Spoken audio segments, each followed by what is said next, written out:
আমরা প্রশাসন ওই যেমন আমাদেরকে ধাক্কা দিয়ে গাড়িতে তুলে দেওয়ার পর হচ্ছে আমাদের হ্যান্ডকাপ আপনার কালো কাপড় দিয়ে চোখ মেরে দেয়। আমার আম্মুকে সাউন্ড বক্সে বড় বড় করে গান দিয়ে মানে অনেক মারধর করছে।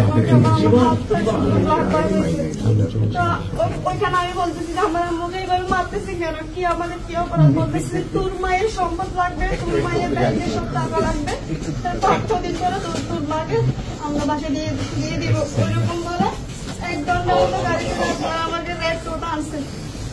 আনার পর আমাকে এখানে রাখছে, যেখানে সুটে একটু স্যালডল ছিল বলে আমরা বসতে পারি ওইরকম অবস্থা। আর জানলা দিয়ে আমি না এরকম একটা মানে কর্নার ছিল আপনার। তো আমি হচ্ছে আমার আম্মু রাত্রে মানে আমার আম্মু একটু মোটা টাইপের ছিল, একটা হাতটা একটু তুলে যাচ্ছিল। আমি বলতেছি আমার আম্মুকে তুলে দেন না, আমার আম্মুকে তুলে দেন, হাতটা শুদ্ধ তুলে দেন। ওরা বলতেছে তোমার আম্মুর সাথে আমাদের কাছে না হেডকোয়ার্টার আছে। আমার বাথরুম এসছে, আমি বাথরুম এসছে একটু খুলে দেন। আমি অনেক চিৎকার চেঁচা বলছি, অনেক পায়ে শুধু ধরছি, খুলে দেয় না।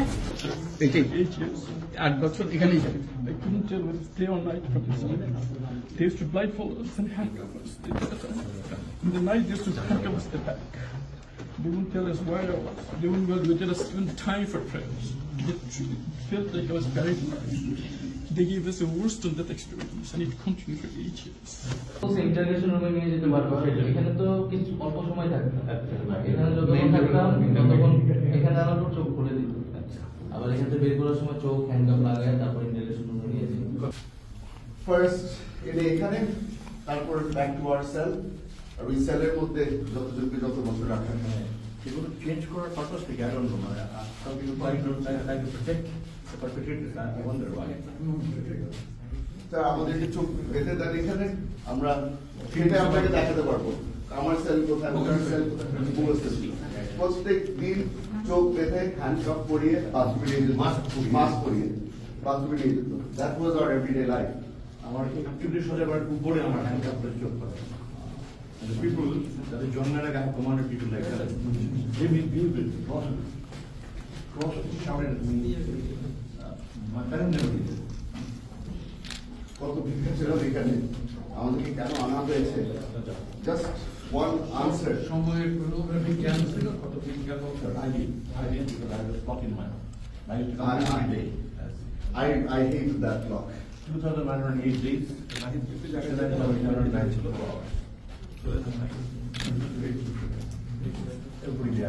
এই জায়গাটুকুতে কাজ দিয়ে স্টুডিওর মতো এখানে চেয়ারে বসাবো না, ইন্টারভিউশন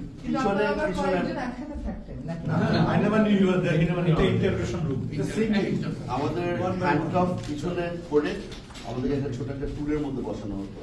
ইউ আর নেভার কমফর্টেবল, যে কোনো সময় আপনি পড়ে যেতে পারেন, পড়ে গেলে ওরা they will pick you up and sit you back down. You were never for a second you were never comfortable. মোদিবিরোধী স্টেটমেন্টের এগুলো নিয়ে আমি এখানেই বলতাম এবং আমার নিজের আইডি থেকে এখানেই বলতাম।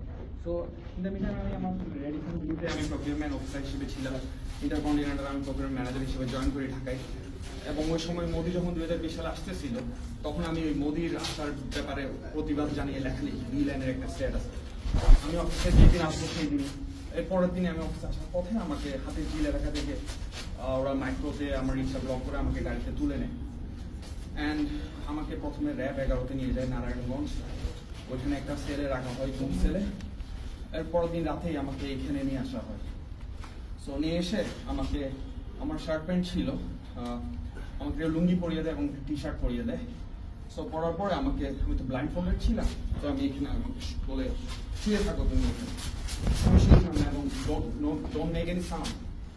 অ্যান্ড আমি সেটা করি নাই। একটা পর্যায়ে আমি চেষ্টা করছিলাম বোঝার জন্য যে আমি আসলে কোথায়। সো আমি চোখ ব্লিঙ্কিং করে I just trying to lose my blind fold and I saw someone just from this side, he's just with his hand and trying to getting my attention. So I saw him and he just telling me just sit down, and I sit down and I was just, my handcuff was in the back side, so samne niye asho.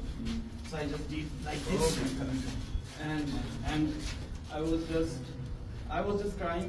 I just thinking about my 2 small child আমার যে বাচ্চা দুইটা ছিল, একটা 7 মাসের বাচ্চা আর একটা 1.5 বছরের বাচ্চা। আমি শুধু তাদের কথাই চিন্তা করছিলাম, আমি তাদের খুব মিস করছিলাম, এন্ড আমি শিওর ছিলাম যে আমাকে মেরে ফেলা হচ্ছে। এন্ড তাদের থেকে আমি যখন জিজ্ঞেস করছিলাম, তারা আমাকে বারবার বলছে যে চিন্তা করিও না তুমি, এখানে আল্লাহ আমাদেরকে দেখবেন, হেল্প করবেন। সো তারাও বলছিল আমাদের ছোট ছোট বাচ্চা। আমি তাদেরকে তখন জিজ্ঞেস করছিলাম যে তোমরা কয় বছর ধরে এখানে? তো কেউ বলে 1.5 বছর, পাশে ও একজন ছিল, ও বলে ও 3 বছর, একটা 17 বছরের বাচ্চা ছিল, ও রাঙ্গুনিয়া থেকে ওকে গুম করে আনা হয়। এই পাশে আরো 2 জন ছিল। এটা এখানে এসে তখন এসে গেছে না আমি এখান থেকে, এবং আমাদের প্রত্যেকটা কমিউনিকেশন টোটালি ইশারায় হচ্ছে। কারণ এবং যে ইশারা যখন বুঝতাম না এখানে একটা দেওয়াল ছিল, তখন মুভ করে ফেলেছে। হ্যাঁ, আমরা তখন মানে যখন যে কথা ইশারা বুঝতাম না, তখন লিখে মানে বোঝানোর চেষ্টা করতাম। কি দিয়ে লিখতাম? আমরা হাতের আঙ্গুল যে আমি নাম যখন বলতে আমি নামটা বুঝতে পারছিলাম না, তখন তারা এইভাবে করে বার ছিল, খোলা ছিল, বাইরে দেখতে লোহার বার দিয়ে আমরা অপোজিটে আমি দেখছি না, ওইখানে দেখতে পেতাম। তো ওরা তো আসলে আমাদের ভিতরে সাউন্ড করতে মানা করতো। তো ওরা যখন আসতো তখন সাথে সাথে আমরা আবার ব্লাইন্ড ফোল্ডে এভাবে নামি, আমরা আবার পিছন দিকে গিয়ে শুয়ে যেতাম। সেইভাবে করে আমাদের দিনগুলো পার হতো। আপনারা সবাই সঙ্গে ছিলেন, কাজে আমার নতুন করে বলতে হবে না, যা যা দৃশ্য, যা যা কথাগুলো বলা হয়েছে, এটা বর্ণনা যদি দিতে হয়, শব্দ যদি ব্যবহার করতে হয়, তাহলে বলতে হবে এটা বিভৎস দৃশ্য। এটা মানুষের মনুষ্যত্ববোধ বলে কোনো জিনিস যা আছে সেটার থেকে বহু গভীরে নিয়ে গেছে, এটা নিশ্চিন্ন করার জন্য। মনুষ্যত্ব অর্জন করে না, নৃশংস প্রতিটি জিনিস যে হয়েছে এখানে, যতটাই শুনি অবিশ্বাস্য মনে হয়। এটি কি আমাদেরই জগৎ, এটি কি আমাদেরই সমাজ? আমরা এটা করলাম। এবং যারা নিগৃহীত হয়েছে, যারা এটা শিকার হয়েছে, তারাও আমাদের সঙ্গে আছে। তাদের মুখের থেকে শুনলাম কিভাবে হয়েছে, কোনো ব্যাখ্যা নেই। এটা ব্যাখ্যা থাকলে কিছু একটা হলে মানুষ বোঝে যে এটার কারণ ছিল। এটা বিনা কারণে রাস্তা থেকে উঠিয়ে আনা, বিনা দোষে কতগুলো সাক্ষী সাবুত হাজির করে সেই এক্সপ্লোসিভ কতগুলো গাড়ির মধ্যে ঢুকিয়ে দিয়ে তারা বলছে তুমি সন্ত্রাসী, জঙ্গি, এগুলো বলে বলে তাকে নিয়ে আসা হয়েছে।